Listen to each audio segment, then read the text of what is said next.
Voltamos a apresentar Bandeirada. De volta para o último bloco do nosso programa, também sem perder tempo, porque já estamos atrasados para variar, a gente vai correndo para os momentos clássicos. Momentos clássicos, as histórias inesquecíveis do esporte a motor.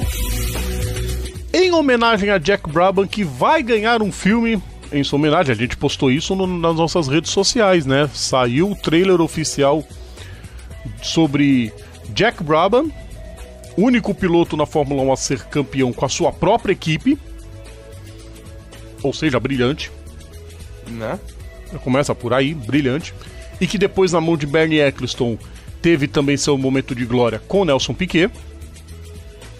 Poderia ter tido muito mais, na minha opinião. A morte do Hélio De Angelis foi um divisor de águas em 86. Embora em 87 tivesse tido grandes resultados, ela não correu em 88. Sim, estamos contando um pouco da história da Brabham. Ela vai fazer parte dos momentos clássicos de hoje, com o Eric e o Carlos, cada um citando uma corrida rápida para ficar na lembrança a nossa homenagem à equipe Brabham, que vai voltar. Rodrigo, Brabham? Como assim? David Brabham, sim, aquele piloto que correu em 94 pela Citec, O filho do Jack. um dos filhos do Jack, comprou a marca. É o dono da marca de novo, da equipe Brabham. E há planos de colocar a equipe no WEC. Ah, pô, no WEC, pô. No WEC. Tá ótimo, tá sensacional. Sim, ver a já Brabham. tem o protótipo, já o BT-62 está pronto. O BT-62 em testes. Em teste. Cara, não Provavelmente fala vai correr no não. GT Pro. Peraí, não fala não, que esta mula que vos fala demorou pra entender por que os carros da Brabham chamam BT. Exato.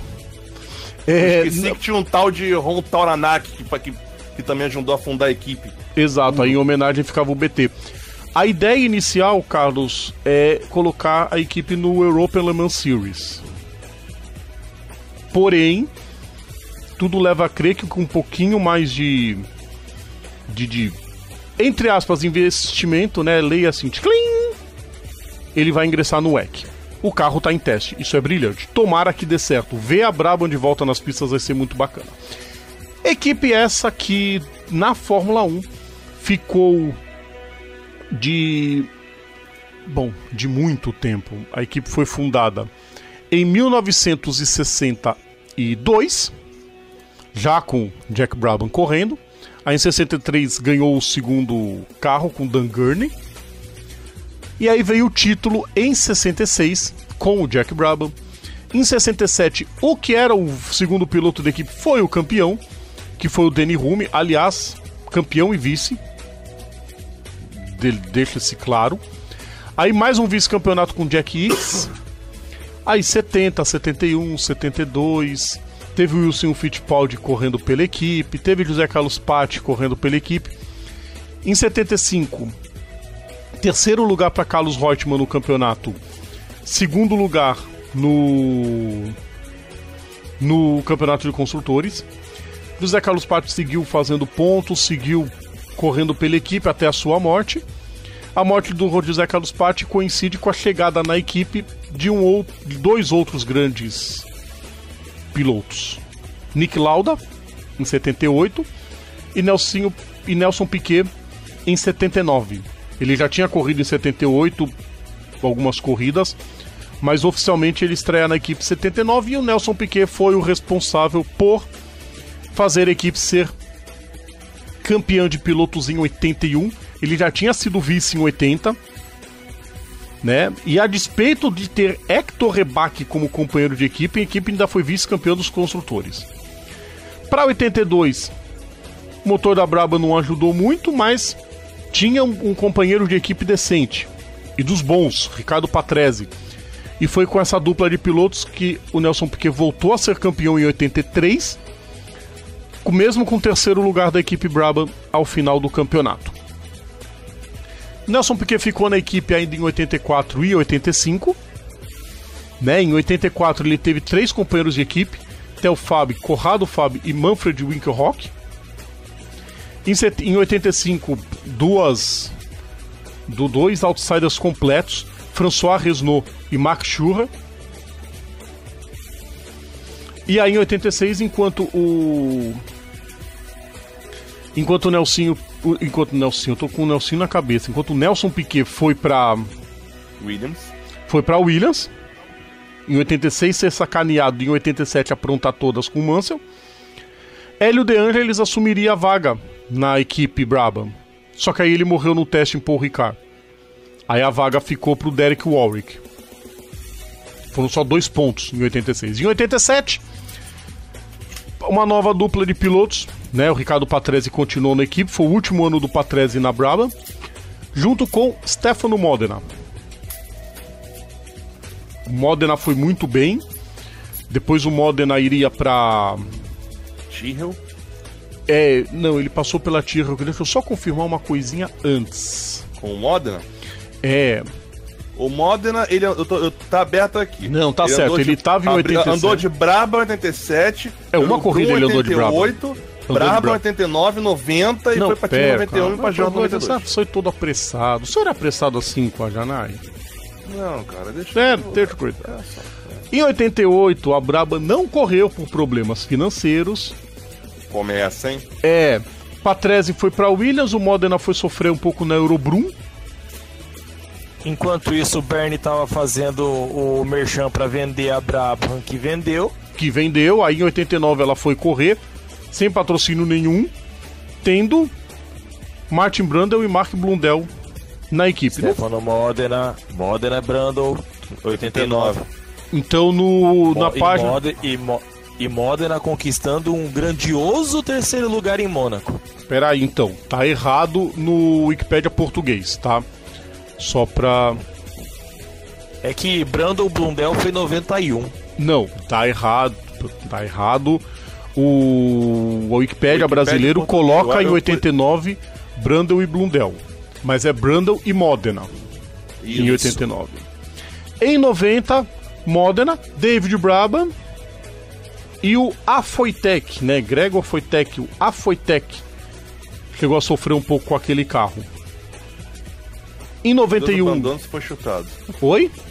Teve 2 abandonos e foi chutado. Exatamente, porque ele era horrível. Em 91, Brundle e Blundell, aí sim formavam a equipe, que conquistou... Graças ao Yeezy da Yamaha. Exato. E aí foram os últimos pontos da equipe. Em 92 passou ileso, zerado, com Eric Van der Poel, Giovanna Amati, que tentou correr e não conseguiu, e Damon Hill, que teve a desonra de correr com um carro pintado metade azul, metade rosa. Metade roxo. Ainda tinha o roxo no carro. Porém, a última corrida da Brabham foi com Damon Hill. Só. Sim, foi na Hungria. Não, detalhe, só com Damon Hill. Nem correu o final do campeonato. Motor junto. Não, vocês não entenderam. Só com um carro, o outro carro nem aparece. Sim, porque... Nem escrito foi. Sim, porque não se classificou. Foi um show. Não, Rodrigo, não é que não se classificou. O carro não foi inscrito. Na Hungria, sim. Não foi inscrito. Só inscreveu o Rio. Na Alemanha estão os dois, DNQ e DNQ. Agora sim. Na Hungria só aparece o Rio. Só aparece o Rio, sim. O Depô ele nem correu, já tinha anunciado, só correu pra despedida do Rio. Imagina, o cara era piloto de teste da Williams e ia correr na Brabham. Infelizmente foi um fim triste, muito triste, para uma equipe gloriosa. É o mesmo fim de Brabham, Tyrrell, Lotus e daqui a pouco a Williams, né? Provavelmente pelo andar da carruagem. A penúltima garagista. Exatamente. Pessoal, acho que não vai dar tempo da gente citar as provas. Faltam 10 minutos para acabar o programa. Falando tanto, mas só pela zoeira. Sim, qual corrida você ia falar? Quando eu falo de Brabham, só tem 2 momentos. Eu vou ser curto. Os dois momentos muito especiais envolvendo o Nelson. Primeiro, em 82, com ele metendo a porrada no Salazar, né? E livrando. E que diz a lenda que ele livrou a cara de uma Não, diz a lenda não, foi confirmada essa história. Não é lenda não. É confirmado então. Livrou a cara de um abandono, de uma quebra de motor BMW em Hockenheim. Parabéns. A BMW ligou e confirmou, você salvou a gente de um vexame. E outra, esse mesmo carro, se bem que é esse mesmo, o BT-49, né, acho que ele me aparece em 2011, né, numa época de decisão de Campeonato Brasileiro, né, com o Nelson Piquet pilotando para celebrar os 30 anos do primeiro campeonato, ele me solta uma bandeira do Vasco. Interlagos, sensacional. Interlagos, zoando o Galvão. Aê, Galvão, olha aqui a bandeira do Vascão. Aqui é Vascão. E detalhe, isso na última rodada do Brasileirão. O Vasco decidiu o campeonato com o Corinthians. Conforme narrado muito no boteco, a gente zoou bastante o Cristiano por causa disso, né, Rodrigo? Lembra disso? Um pouquinho, né? Mas o Galvão rindo daquilo. Não, o Galvão. Normal. Nelson Piquet em seu estado puro. Estado puro. Ô, Carlos, qual que você ia citar?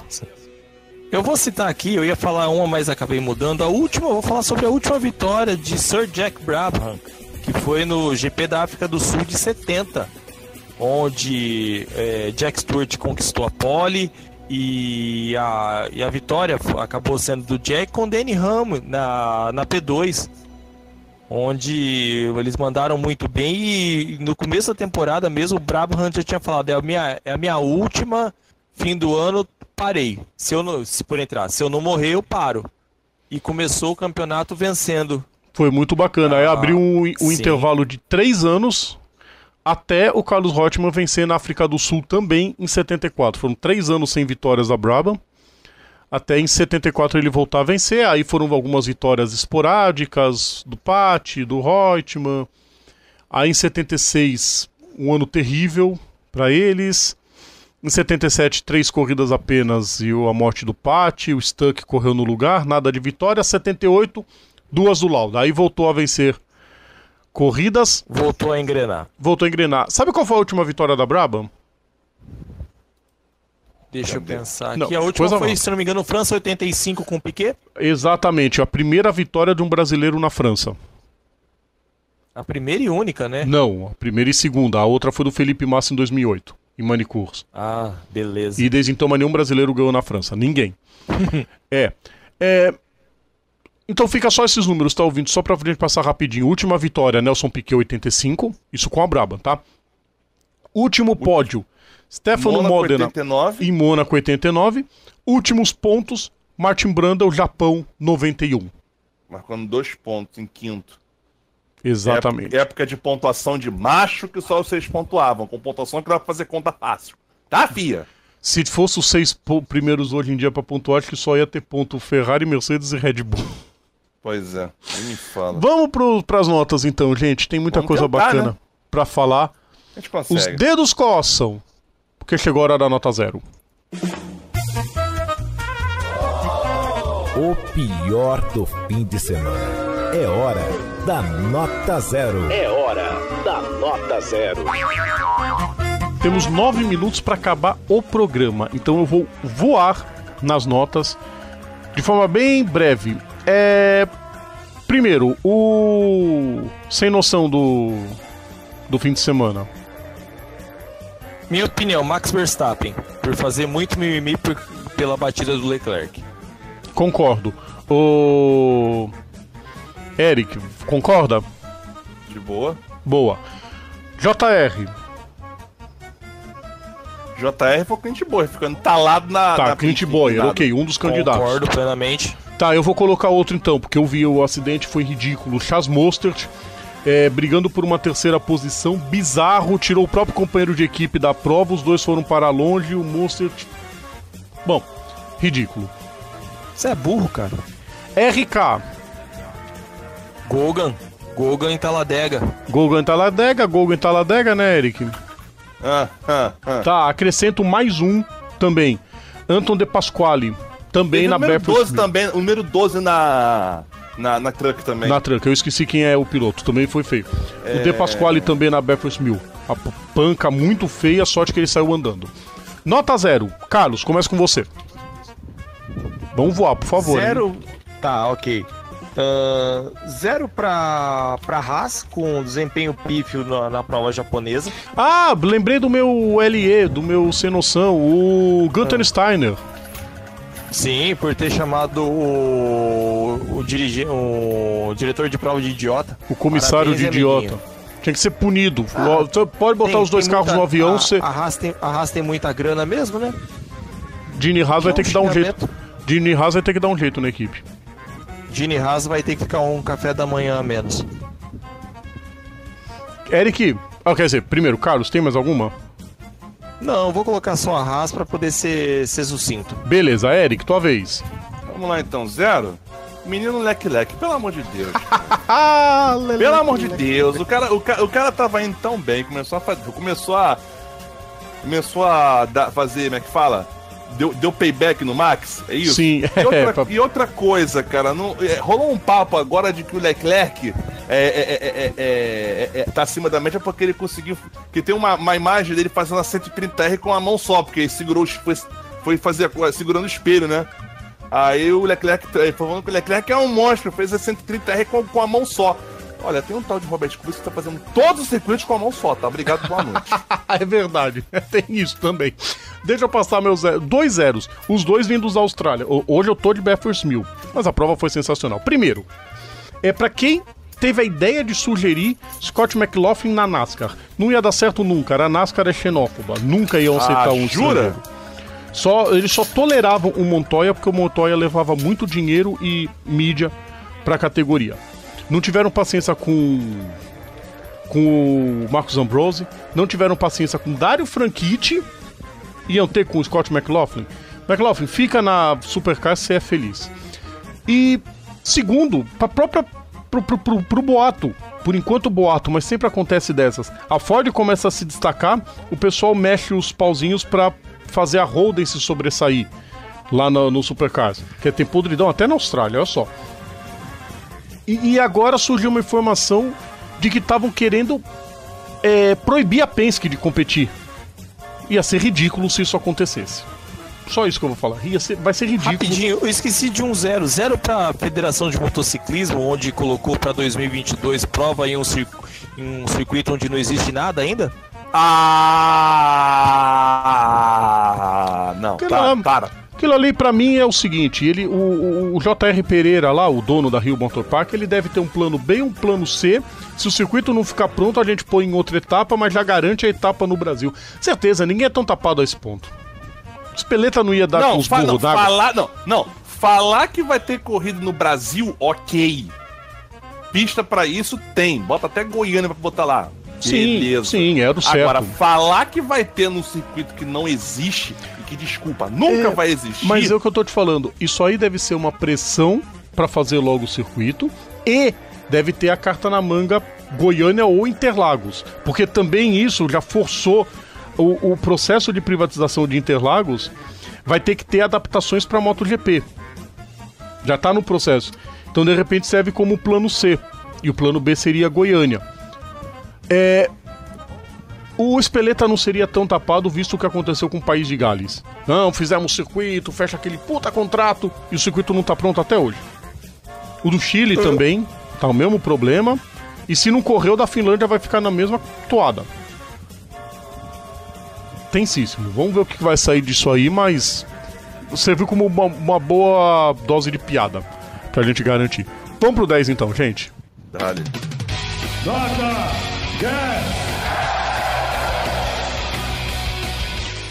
Eric, tua vez. Começa com você. Cara, 10. Sim, 10. Ó, o único 10 que a gente dá pra dizer esse ano, agora, por enquanto, o Blaney conseguiu de eliminar a classificada para semifinais. Ryan Blaney, ótimo 10. Carlos? Tá, eu vou de Ryan Blaney também, pela excelente vitória. Eu vou um pouco fora do esporte a motor para um certo queniano chamado Eliud Kipchoge. Nessa última semana ele conseguiu um feito que, para quem entende um pouco de atletismo, era algo que poderia ser considerado inalcançável. O cara conseguiu fazer uma maratona de 42 quilômetros em menos de 2 horas. Sim, primeiro o cara bateu 2 horas. Ah, mas ele teve toda uma tecnologia para isso, não interessa. Ele provou que um dia vai ser possível. O recorde é dele, mas o recorde é de 2 e 3. Sim, cara, que 2 já e 3 já é considerado uma marca muito baixa. Nos últimos 15 anos, o tempo que baixou da maratona de recorde foi 3 minutos. O que já é uma coisa brilhante. Sim. A tendência agora, obviamente, é tentarem fazer isso em prova oficial. Sim, não duvido que consigam. Não, a prova não foi... Duvide. Essa prova foi oficial. O recorde aqui não é, porque ele correu com vários apetrechos de ajuda, né? Material tecnológico nos braços, essas coisas todas. Em circunstâncias normais, em breve chega. Tem um pace mostrando na pista com o tempo que ele tem que seguir. Tem tudo isso. Cara, mas sabe o que é isso? Você sabe qual a cadência que ele teve? 2,50 por quilômetro. Cara, é coisa de máquina. Sim, é coisa de máquina. Bom, meu 10 é pra Penske, já ganhou na Indy, já ganhou no WeatherTech, ganhou a Bathurst 1000 e vai ganhar a temporada do Supercar, só falta na NASCAR pra completar o ano perfeito. É meu único 10. Com certeza. É meu único 10. Roger Penske não brinca em serviço. Ponto final. Vambora? Jogo rápido P10? Pra mim, o Derani sobre o Albuquerque. Sim, também, fato. Porque sobre o Timo Benhard não conta, porque o Benhard escapou na curva. Eu ia colocar também o Albon passando por fora na curva 1 no Japão.